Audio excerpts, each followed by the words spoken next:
La guerre contre l'Iran a mis à la lumière une fracture transatlantique que beaucoup préféraient jusqu'alors ignorer. Plusieurs alliés européens ont soit refusé le survol de leur espace aérien aux Américains ou refusé d'ouvrir leurs bases aux opérations militaires américaines. La question autrefois impensable, l'Europe pourrait-elle un jour expulser les troupes américaines de son sol, commence à être posée sérieusement. Pour comprendre l'ampleur du séisme, il faut d'abord mesurer ce qui est en jeu. Plus de 40 bases américaines s'étendent à travers le continent européen, du Groenland jusqu'à la frontière turco-russe. L'essentiel de ces installations est concentré en Allemagne, en Italie, en Pologne et au Royaume-Uni. Entre 80 000 et 90 000 soldats américains sont actuellement stationnés en Europe, avec les effectifs les plus importants en Allemagne, qui abrite également le quartier général de l'EUCOM, le commandement américain pour l'Europe. La présence américaine en Europe remonte à la Seconde Guerre mondiale et s'est maintenue tout au long de la guerre froide, initialement pour contenir l'Union soviétique. Après le 11 septembre 2001, ces bases ont servi de plaque tournante pour les guerres en Afghanistan et en Irak. La base de Ramstein, en Allemagne, est le quartier général des forces aériennes américaines en Europe et du commandement allié de l'air de l'OTAN. L'hôpital de Landstuhl, tout proche, est le plus grand hôpital militaire américain en dehors des États-Unis. Ramstein, c'est aussi le centre névralgique mondial des opérations de drones américaines, un rôle qui a fait l'objet de controverses juridiques persistantes en Allemagne. De nombreuses bases sont également interopérables avec l'OTAN, ce qui signifie que les troupes américaines y travaillent en coordination permanente avec les forces alliées. Ces installations ne se limitent pas à des garnisons, elles accueillent des systèmes de commandement, d'intelligence, de logistique et des arsenaux nucléaires. Les États-Unis maintiendraient environ une centaine de bombes à gravité B-61 en Europe, des armes nucléaires tactiques déployées en Belgique, en Italie, aux Pays-Bas, en Allemagne et en Turquie dans le cadre du programme de partage nucléaire de l'OTAN. En termes de dépendance, certains pays sont structurellement plus exposés à une éventuelle réduction de cette présence. Avant 2022, l'Allemagne accueillait environ 35 000 militaires américains, le chiffre le plus élevé en Europe. L'Italie et le Royaume-Uni en hébergeaient respectivement 13 000 et 10 000, l'Espagne 3 500 et la Turquie 2 500. Ces chiffres ont été profondément bouleversés par l'invasion russe de l'Ukraine en février 2022. Depuis lors, la présence américaine en Europe a crû d'environ un quart. L'Allemagne accueille désormais plus de 40 000 soldats américains. La Pologne en compte environ 10 000. La Roumanie a accueilli quelques 2500 soldats supplémentaires et les pays baltes environ 2000. Ce renforcement massif n'est pas anodin. Il a profondément modifié la géographie de la présence américaine en Europe, déplaçant le centre de gravité vers l'Est, vers le flanc le plus exposé à une éventuelle agression russe. En mars 2022, l'OTAN a établi 4 nouveaux groupements tactiques multinationaux en Bulgarie, en Hongrie, en Roumanie et en Slovaquie, portant à 8 le nombre total de ces unités de présence avancée du nord de la Baltique à la mer Noire. La Pologne en particulier est devenue un hub militaire américain de premier plan, accueillant le quartier général avancé du 5e corps d'armée américain.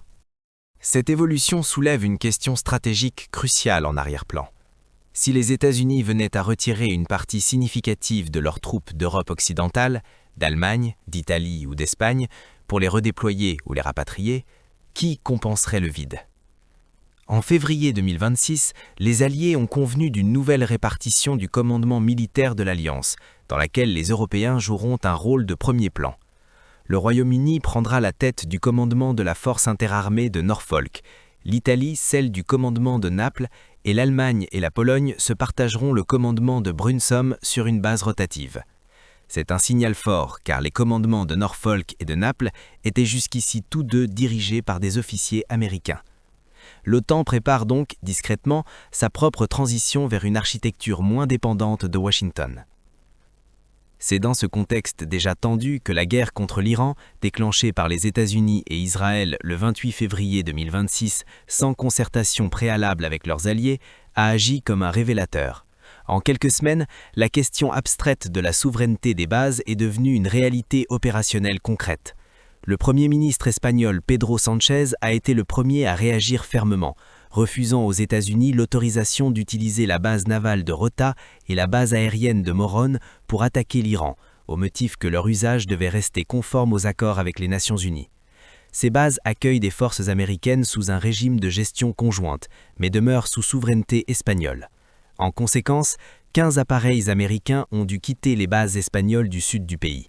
Fin mars, Madrid a étendu cette restriction à l'ensemble de son espace aérien, interdisant tous vols américains liés au conflit. La mesure s'applique également aux avions basés dans des pays tiers qui transiteraient par l'Espagne. Le cas de l'Italie est plus nuancé, mais révèle la même mécanique. Fin mars, des appareils militaires américains en route vers le Moyen-Orient ont inclus Sigonella dans leur plan de vol sans consultation préalable des autorités italiennes. Rome a déterminé que la mission impliquait des opérations cinétiques, autrement dit des frappes de combat, qui nécessitent une autorisation parlementaire selon les accords bilatéraux de 1954. Puisque la demande d'autorisation n'est pas parvenue aux autorités italiennes qu'après le décollage des appareils, il était trop tard. La première ministre Giorgia Meloni, pourtant considérée comme l'alliée la plus fidèle à Trump en Europe, a maintenu une ligne d'apaisement, insistant sur des relations solides avec Washington, tout en rappelant que l'Italie n'est pas en guerre et ne veut pas entrer en guerre.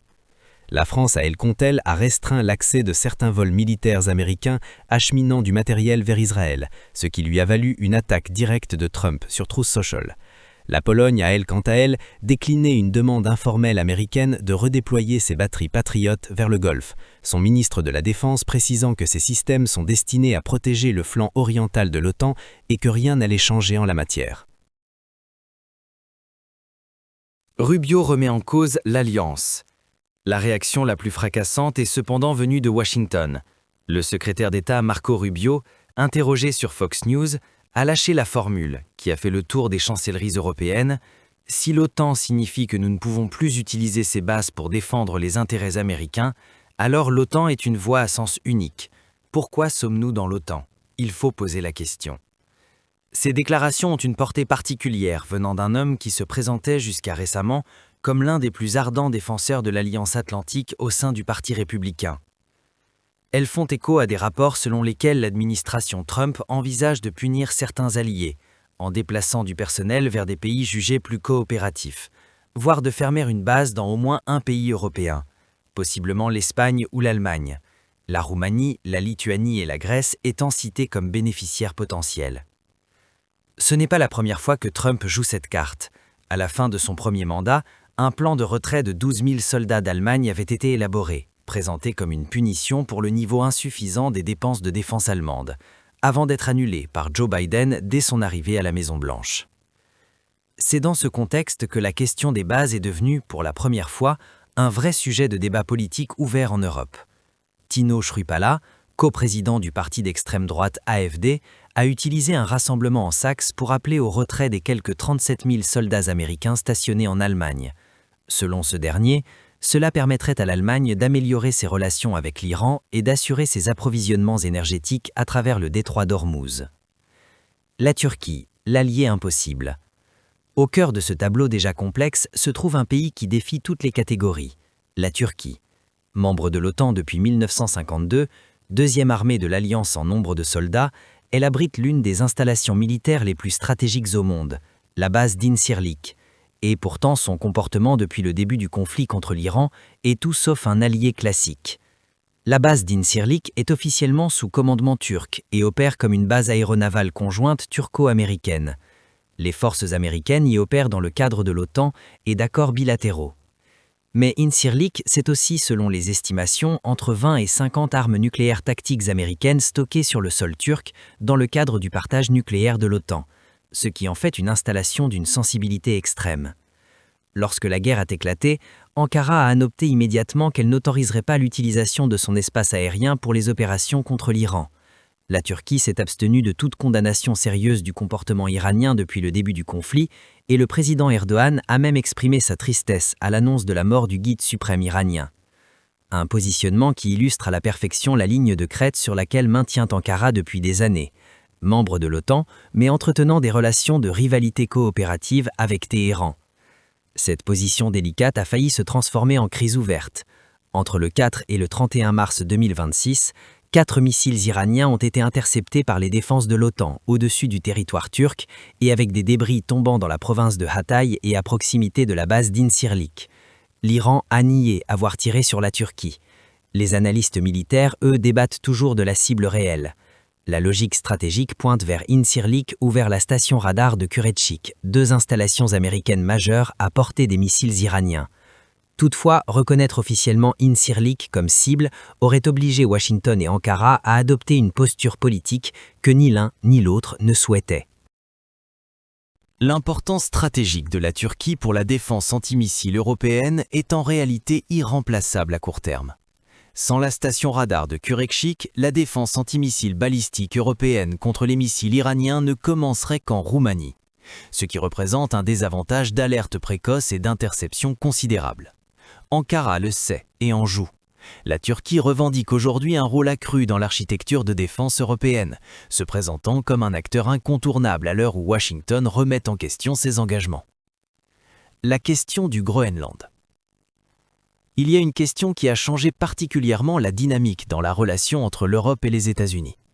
Depuis son retour à la Maison-Blanche en 2025, Donald Trump a admis publiquement la possibilité du recours à la force militaire pour annexer le Groenland. Territoire autonome du Danemark, membre fondateur de l'OTAN depuis 1949. L'île, au carrefour des routes arctiques, est désormais stratégique car elle disposerait de réserves importantes de minéraux critiques. La première ministre danoise, Mette Frederiksen, a été la première à nommer ce qui se passait réellement. Si les États-Unis choisissent d'attaquer militairement un autre pays de l'OTAN, alors tout s'arrête, c'est-à-dire l'OTAN lui-même, et donc la sécurité garantie depuis la fin de la Seconde Guerre mondiale. Le 6 janvier 2026, 7 dirigeants européens, parmi lesquels Emancre, Merz, Giorgia Meloni, Starmer, Donald Tusk et Mette Frederiksen, ont signé une déclaration commune affirmant sans ambiguïté que le Groenland appartient à son peuple. C'est au Danemark et au Groenland, et à eux seuls, de décider des questions qui les concernent. Cette signature, un front, une unité de façade qui tranche avec les divisions habituelles du continent. Dans les jours qui ont suivi, plusieurs pays européens ont renforcé leur présence militaire dans l'Arctique, aux côtés du Danemark, notamment dans le cadre de l'exercice danois Arctic Endurance, destiné à signaler que la sécurité du Groenland relevait d'abord des Européens et de l'OTAN. Quelques semaines plus tard, lors du Forum économique mondial de World Economic Forum autour du 20 janvier 2026, Donald Trump finit par reculer, affirmant qu'il n'utiliserait ni la force militaire ni des tarifs douaniers pour s'emparer du Groenland. Mais le mal est déjà fait. Pour la première fois depuis la fin de la guerre froide, la première puissance mondiale avait publiquement remis en question l'inviolabilité des frontières d'un allié. Le sujet du Groenland, tout comme la démonstration de l'impuissance américaine en Iran, transforme les mentalités et comprime les délais. La question n'est plus de savoir si l'Europe doit réduire sa vulnérabilité, mais à quelle vitesse elle peut le faire sans se fracturer intérieurement. L'absence d'escalade militaire américaine n'est pas un réconfort, c'est un avertissement. Et c'est précisément dans ce contexte que le mot de réarmement est passé en quelques mois du registre tabou au registre d'urgence. L'Europe, qu'on le veuille ou non, a commencé à penser à sa défense autrement. Partie 7. La souveraineté, un mot qui a changé de camp.